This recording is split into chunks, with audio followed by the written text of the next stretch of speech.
আসসালামু আলাইকুম ওয়া রাহমাতুল্লাহি ওয়া বারাকাতুহু। সম্মানিত দর্শক ভাই ও বোনেরা, আজকে আমরা আলোচনা করব স্বপ্নের ব্যাখ্যা নিয়ে। কাছে এবং দূরে যারা আমাদের এই অনুষ্ঠান দেখতেছেন সকলকেই জানাই আন্তরিক মোবারকবাদ। আজকে আমরা আলোচনা করব স্বপ্নে যদি আমরা চাদর দেখে থাকি, যে চাদর মানুষ গায়ে দেয়, এই চাদর যদি আমরা দেখে থাকি, তাহলে চাদর বা শাল যদি আমরা দেখে থাকি, তাহলে এর কি ব্যাখ্যা হবে? এই ব্যাখ্যা কি আমাদের জীবনকে ভালো দিকে নিয়ে যাবে না খারাপের দিকে নিয়ে যাবে? কোন ইঙ্গিত বহন করে? আসুন আমরা জেনে নেই তাফসিরুল আহলাম কিতাব থেকে। স্বপ্নে ঘরের ভিতরে চাদর দেখা ব্যাখ্যা হলো মূল্য বা তার সম্পদ কিংবা জীবনযাপন। চাদর ক্রয় বিক্রয় করতে এমত অবস্থায় দেখলে ক্রয় বিক্রয় একাকী বা সম্মিলিতভাবে ফায়দা ওঠাচ্ছে, তাহলে এর ব্যাখ্যা হবে গ্রীষ্মকালে হলে মালপত্রের চাহিদা থাকবে না। যদি গরমকালে চাদর দেখে থাকে তাহলে সে ব্যবসায় ক্ষতিগ্রস্ত হবে, ব্যবসা ভালো চলবে না। আর যদি শীতকালে চাদর দেখে থাকে তাহলে তার ব্যবসা ভালো চলবে, কারণ শীতকালে চাদরের চাহিদা বেশি থাকে।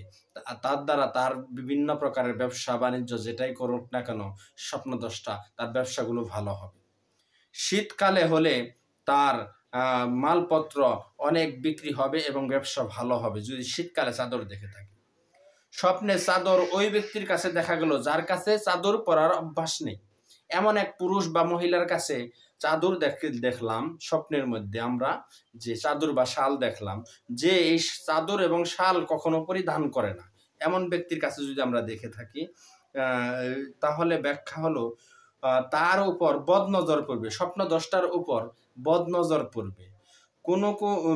কেননা কোনো অনিষ্টতা তার উপর চেপে বসবে অথবা কোনো বিপদ তার উপর চেপে বসবে।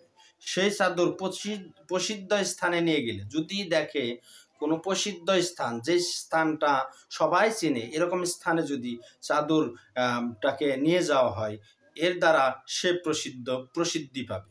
যদি প্রসিদ্ধ স্থানে চাদর দেখতে পায় তাহলে সে প্রসিদ্ধি পাবে, তার দোষ প্রকাশ হবে। যদি চাদরটি ওই ব্যক্তির গায়ে জড়ানো থাকে, এমন মহিলা বা পুরুষ যে ব্যক্তি এরকম ধরনের চাদর পরার অভ্যাস আছে বাস্তবে, তাহলে সে এটা পরিধান করে সফর করবে অথবা নিবাসে থাকা অবস্থায়, তাহলে তার ব্যাখ্যা হবে যে ওই স্থানের দিকে সফরের সম্মুখীন হবে, সেখানে তা পরিধান করে সফরের অভ্যাস আছে। আসলে এখানে হলো, যদি যে ব্যক্তি মহিলা বা পুরুষ কে আমরা দেখি চাদর পরা অবস্থায়, সে যদি এই চাদর পরার অভ্যাস থাকে তাহলে এটা ভালো লক্ষণ, এটা আমাদের জীবনের জন্য কল্যাণকর এবং আমাদের জীবন ভালোর দিকে যাবে তার ইঙ্গিত বহন করে। আল্লাহ তাআলা আমাদেরকে সঠিক স্বপ্নের ব্যাখ্যা অর্জন করার তৌফিক দান করুক, আমিন। আসসালামু আলাইকুম ওয়া রাহমাতুল্লাহ।